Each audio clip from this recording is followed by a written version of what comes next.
All right, my friends, welcome back to Frogboy X1 Gaming. I'm Andrew, and today we're going to be talking about 9070 XT, 9070X, or 9070. Now that the dust is settled, we pretty much saw the AMD showcase. They came out, they laid it all out. They showed us all their graphs and everything, not featuring any frame generation or upscaling or anything like that, just straight raw numbers. I'm feeling pretty good about it. Now, we had other content creators out there that are probably feeling pretty salty and sad today that AMD didn't bend the knee and come in at $550. I guess AMD's gonna die now, but here's the thing, guys. Like I said before, I've been using AMD Radeon as my daily driver for 20 months, okay? I bought into the whole spiel about Nvidia being the best and Nvidia this and Nvidia that. And I've never just been like 100% satiated or satisfied with Nvidia. I mean, yeah, there's a lot of freaking stuff, a lot of gimmicks, a lot of, forward features and blah, blah, blah, and all that stuff. But it just seems like when AMD finally gets around to implementing them, they're actually good from the ground up and they feel significantly better. When I look at something like frame generation, okay, because I've got the 5070 Ti now, and I've been playing around with the multi-frame generation because I feel like that's a feature that really is gonna, I really feel like that feature is really gonna start to take hold pretty soon, especially because of how convincing it is, okay? I was able to experience this before the 50 series even launched on my AMD GPUs.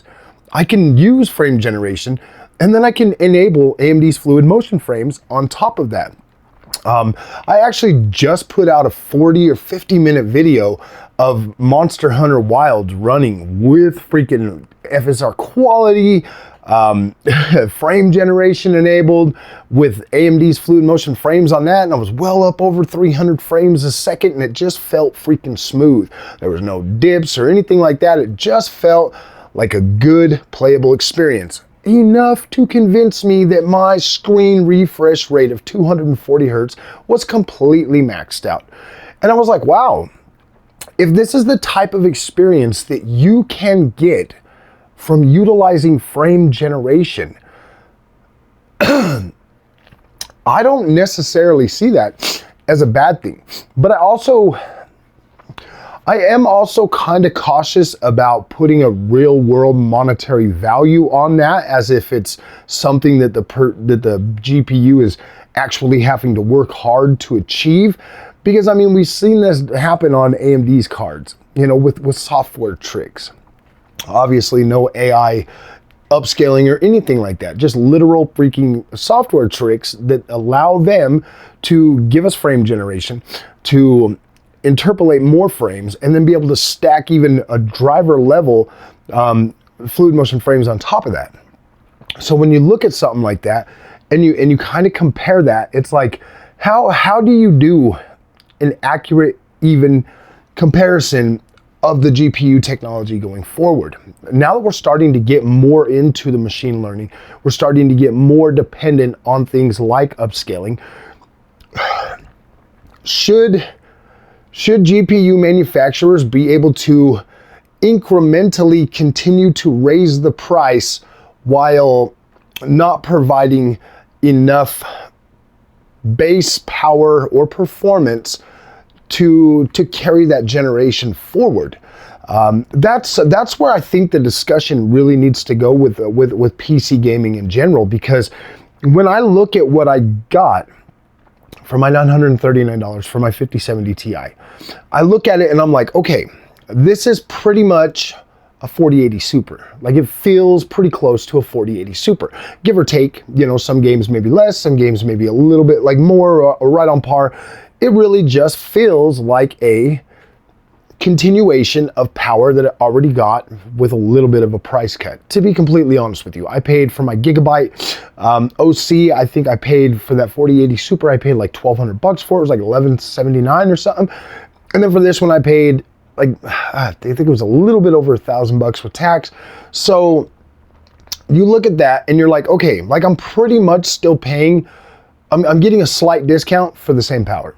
And so when you look at what 9070 XT is bringing, 9070 XT is kind of straddling two different, I mean, it's like, it's giving you a bump over like your 7800 XT versus your 7900 GRE, but it's also in between like the power range of like your XTX, your 7900 XT, but delivering a machine learning upscaler and delivering, a better ray tracing performance on top of that. So then you kind of look at this card, okay? At a $600 MSRP, obviously board partners are going to be more expensive. They are going to charge you a little bit more for a more premium design and premium features, and there is the ability for AIB partners to bump these up to 340 watts. So that's an additional 36 watts of power to give you more, a more consistent frame rate, or to give you more power. Whereas from what AMD was saying over on X, everything tested today was on the 304 watts of power. So if you've got some AIBs that are able to crank that up to 340, boost up the clocks over 3000, then I don't know, man, like these things could get to be a little bit more power, really start closing in on the gap of, above the 4070 or the 5070 Ti, getting a little bit closer to like 5080 or whatever. So I mean, it's feasible to be able to expect to pay a little bit more money for a product like that, but at the same time, we're talking that's like enthusiast guys. That's like, oh my gosh, man, I just got to have every freaking little thing I can squeeze out of it. And the company's thinking, well, I just got to squeeze every freaking nickel out of these people for this. And so you guys are both butting heads, who can squeeze the most out of who. Like, hey, you want to squeeze more power and they want to squeeze more change out of your pockets. They want to lift you upside down and shake you out until you get every nickel. It's like, yeah, you're going to pay more for stuff like that. And let's just face it, 9 times out of 10 as a consumer, because I'm a consumer just like you, every time I go out of my way to spend that extra amount of money toward those products, I don't necessarily ever feel significantly fulfilled, but I will be fair in this assessment. Like paying $939 for a 5070 Ti, if this thing would not have been on par delivering like that 50 or that 4080 experience, oh man, I'd have been a little bit upset. I would have, but I don't necessarily feel bad for that. And see, this is the thing. And this is the thing that I think a lot of people are not going to take into consideration, that Nvidia really does have a very powerful brand, very powerful marketing, very powerful sentiment and consumer feeling for their products. Even though they're making a lot of mistakes right now, there's no stock, none of that matters. None of that matters. People will still gladly pay that extra cost for an Nvidia product. So it doesn't necessarily matter how low AMD's prices are. What matters is AMD getting these cards into consumers' hands so that word of mouth can start to build even more. AMD's doing good with CPUs. They're doing good with APUs. They're doing good with data center. There's not really any benefit to AMD being like, yeah, you know what, man, we're just gonna give this stuff away. There's no benefit to that. It's so far, like Nvidia's so far out ahead that trying to come in and be like, oh man, we'll like give you this stuff. No, if AMD can keep those other pillars strong, okay, if they can keep those pillars strong, build name brand recognition, mind share, all of that, GPU is eventually going to come in with an uptick. And I think that by AMD charging $600 for 9070 XT this generation and kind of meeting in the middle, being like, nah, dude, we're not going to bend the knee to $550. That's ridiculous. The tariffs alone are going to cost more than that. We have to make some money on this. And then, like not really going way out of hand to like really try to charge, like $750 for it.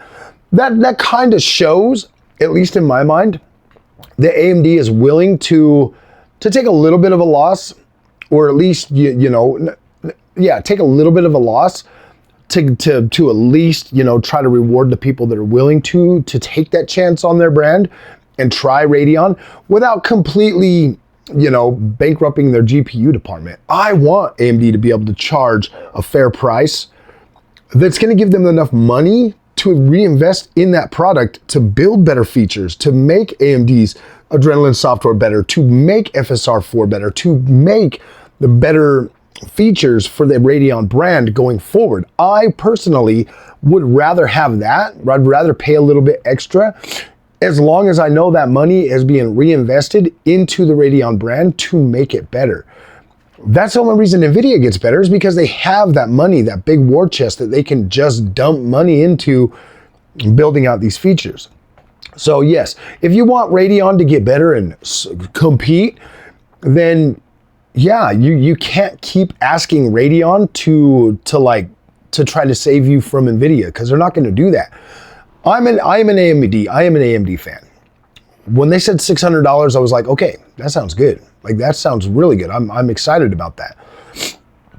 I, personally am like, I saw that price and I'm like, okay, that sounds reasonable. I think that maybe some people will be like, okay, that looks good. But it's not like, Radeon is not going to save you from the big bad Nvidia and make Nvidia lower their prices, dude. Why would Nvidia even consider that? Like, that's nonsense. People are still going to pay $1,000 for 5070 Ti and not even bat an eye. They're not going to bat an eye. They will literally buy bundles like I did. Like, I got forced to literally buy this ROG Loki thing, and it's like a little tiny power supply, and I'm so mad. I'm so mad that I bought that. I'm so mad. Yeah, like, that's so dumb. But yeah, guys, I don't think that, I think that AMD did a very good job at this. I think they 100% hit it right out of the park with the pricing, with the, as long as availability is really good and really stacked, and you can pick this up, at Amazon or Best Buy or everywhere, and you can go out and get one on day one, and there's some more steady supply. I think 9070 XT is going to do pretty well. I think this card's going to do very well. And I'll be here covering it. So yeah, we're gonna test this out up against the 5070 Ti. We're gonna let them go head to head, and we're gonna test them out on the 3440 by 1440p monitor. This is gonna be a great generation. Like, I am super excited to actually see these two go head to head. I am. So all right, guys, if you like this content, do not forget to like and subscribe. I'll see you in the next one. Thank you so much for watching.